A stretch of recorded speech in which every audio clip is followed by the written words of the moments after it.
सिंध जे उस्तादनि लाइ सुठी ख़बर। हाणे तव्हां फ्री में जदीद दौर जी अहम ज़रूरत AI जी सिख्या वठी सघो था। मौजूदा दौर खे आर्टिफिशियल इंटेलिजेंस यानी AI जो दौर चयो वञे थो। रोज़मर्रा ज़िंदगी जे हर शोबे में AI जो इस्तेमालु वधी रहियो आहे। तइलीमी मक़सदनि लाइ AI जो इस्तेमालु करे शागिर्दनि जे सिख्या वारे अमल खे बहितर खां बहितरीन बणाए सघिजे थो। उन लाइ ज़रूरी आहे त उस्तादनि खे AI जे इस्तेमालु जी ख़बर हुजे त जीअं सुठा नतीजा माणे सघिजनि। इन हवाले सां पाकिस्तान में हिकु इदारो खान अकेडमी तमामु बहितरीन कमु करे रहियो आहे। यूनिसेफ जे तावन सां तइलीम खाते सिंध जो खान अकेडमी सां उस्तादनि जी AI सिख्या बाबति ऑनलाइन ट्रेनिंग जो मुआहिदो कयो वियो आहे।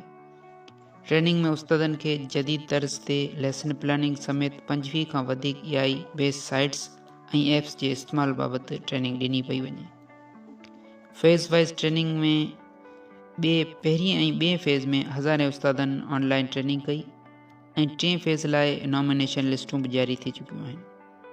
जेके उस्ताद हिन ट्रेनिंग में दिलचस्पी रखनि था ऐं मुस्तक़बिल में अहिड़ी ट्रेनिंग करणु चाहिनि था, उहे खान अकेडमी जी वेबसाइट ते वञी नॉमिनेशन फार्म फिल कनि। नॉमिनेशन फार्म फिल करण लाइ जेको लिंक आहे उहो तव्हांखे डिस्क्रिप्शन में मिली वेंदो। ऑनलाइन फार्म फिल करण दौरान अव्हांखे पंहिंजी पर्सनल डेटा पुट करणी पवंदी।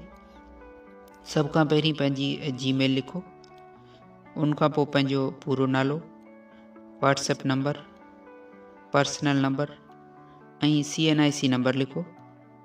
जेंडर सेलेक्ट करियो, स्कूल जो सेम्स कोड लिखो ऐं स्कूल जो नालो लिखो। पंहिंजो ज़िलो सेलेक्ट करियो। तइलीम खाते सिंध में पंहिंजी मुक़ररी वारी तारीख़ लिखो ऐं सोर्स ऑफ इंफॉर्मेशन यानी इहो लिखो त तव्हांखे हिन ट्रेनिंग जे बारे में किथां मालूमात मिली।